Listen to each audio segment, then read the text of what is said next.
सोच कर देखिए, 34,000 फीट की ऊंचाई पर एक प्लेन उड़ रहा है और अचानक से बिना हिले डुले, बिना किसी आवाज के उस प्लेन में बैठे 121 पैसेंजर्स और पायलट की मौत हो जाती है। और फाइटर प्लेन्स को यह ऑर्डर दिया जाता है कि उस प्लेन को तुरंत खत्म कर दिया जाए। लेकिन क्यों और कैसे? सुनकर आपको भी लगेगा कि कहीं ये हॉलीवुड की कोई फिक्शन मूवी या थ्रिलर फिल्म की स्टोरी तो नहीं है। आखिर क्या हुआ होगा उस प्लेन के साथ? क्या सच में वो प्लेन भूतिया था, या फिर आतंकवादियों ने ये प्लेन हाईजैक कर लिया था, या ये कहानी कुछ और ही है? आखिर टेक ऑफ से पहले से 1.5 घंटे में ऐसा क्या हुआ उस प्लेन में जिसने 121 पैसेंजर्स की जान ले ली? दोस्तों, आज एक ऐसी केस स्टडी के बारे में डिटेल में बताने वाले हैं जिसने पूरी दुनिया के रोंगटे खड़े कर दिए थे। तो ये वीडियो लास्ट तक स्किप बिल्कुल भी मत कीजिएगा। ये कहानी है हेलियोस फ्लाइट नंबर 522 की।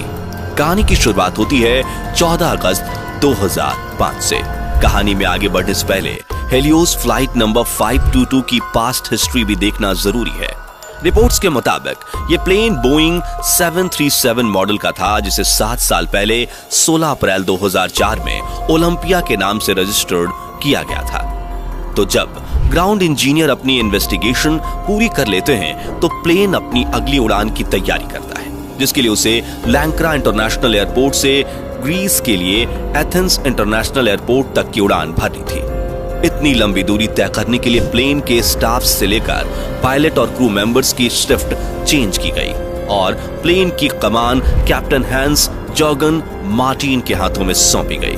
और एक एक करके सभी पैसेंजर्स प्लेन में सवार होते हैं और हेलियोस फ्लाइंग अपना रोल ऑफ प्रोसेस शुरू करते हुए टैक्सी वे से गुजरकर रनवे तक पहुंचती है।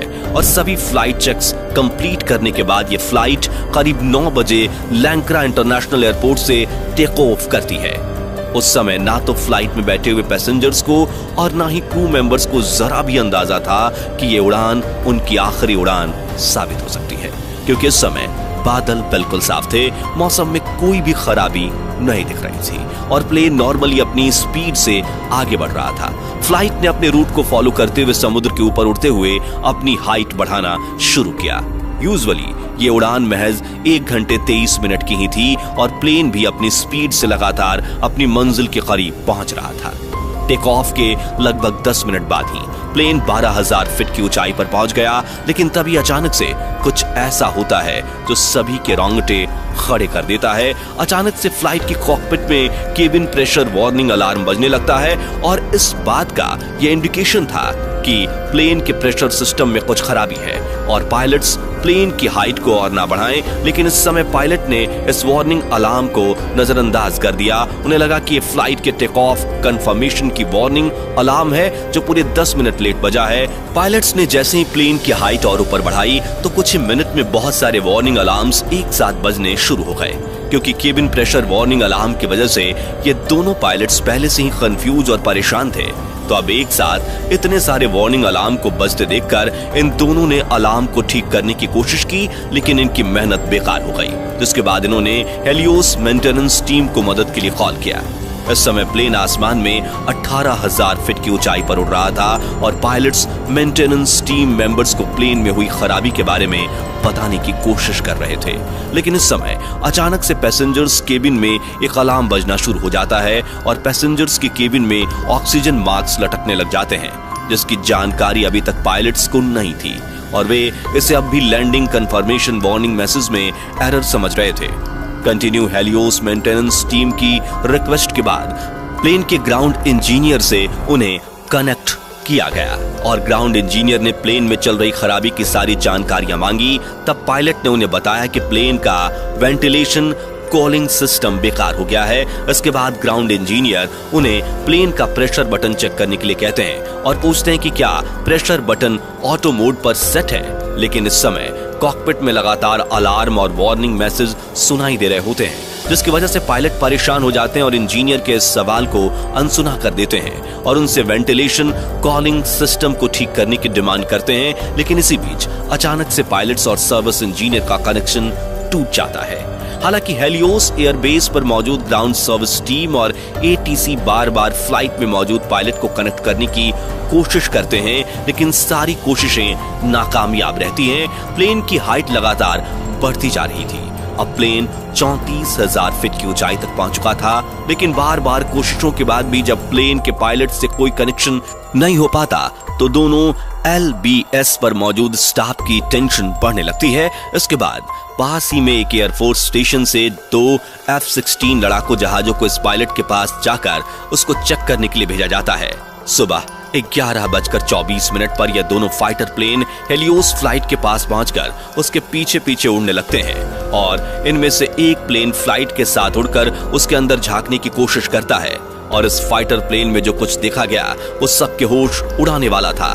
दरअसल फाइटर प्लेन पायलट देखता है कि प्लेन में कोई एक्सटर्नल डैमेज नहीं है, लेकिन फर्स्ट ऑफिसर अपनी सीट पर बेहोश है, कप्तान की सीट खाली है और पैसेंजर केबिन खिड़की में देखने पर पता चलता है कि सभी पैसेंजर अपनी सीट पर बिल्कुल बेसुध पड़े हुए हैं। ऑक्सीजन मास्क पैसेंजर केबिन में लटके हुए हैं। कुछ पैसेंजर्स ने ऑक्सीजन मास्क पहने हुए थे, लेकिन वह भी बिल्कुल बेसुध थे। बाकी जिन पैसेंजर ने ऑक्सीजन मास्क नहीं पहने हुए थे वो नीचे सर करके बेहोश थे और कोई रिएक्ट नहीं कर रहे थे। इसके बाद अचानक से fighter plane pilot Helios flight में देखते हैं कि एक बिना मास्क पहने हुए अनजान आदमी आकर कैप्टन की सीट पर बैठ जाता है और कुछ ही सेकंड्स में 11:50 पर अपने आप उड़ते हुए इस प्लेन के बाएं इंजन में से धुआं निकलने लगता है और इसके कुछ ही सेकंड्स बाद लेफ्ट इंजन बंद हो जाता है और प्लेन एक तरफ झुक जाता है। इसके बाद 11:54 पर फ्लाइट के कॉकपिट वॉइस रिकॉर्डर पर 2 बार एक मैसेज रिकॉर्ड होता है।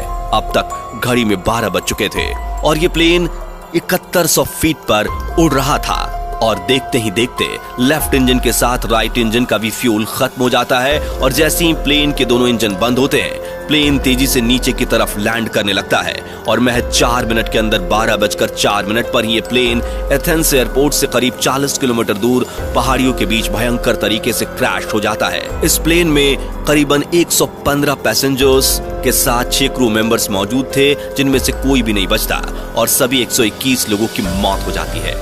लेकिन ये फ्लाइट क्रैश होने के बाद अपने पीछे सवालों का एक ऐसा पिटारा छोड़ गई जिनका जवाब मिलना मुश्किल था।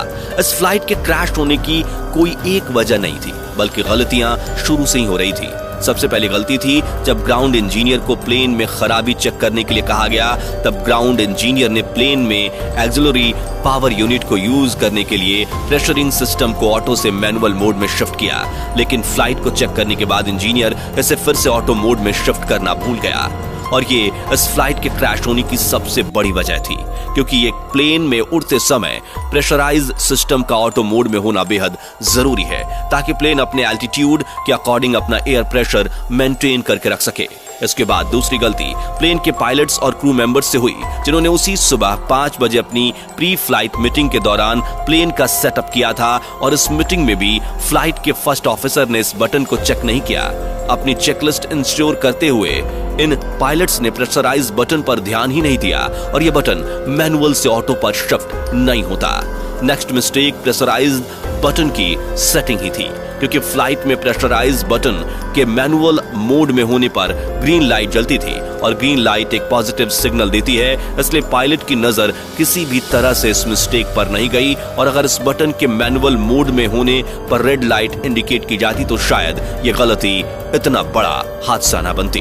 खैर, आपको आज की ये केस स्टडी कैसी लगी हमें कमेंट करके जरूर बताएं। साथ ही वीडियो अच्छी लगी हो तो इसे लाइक करें, चैनल को सब्सक्राइब करें और ऐसी ही और इंटरेस्टिंग वीडियो देखने के लिए हमारे वीडियो को ज्यादा से ज्यादा लोगों तक शेयर करना ना भूलें।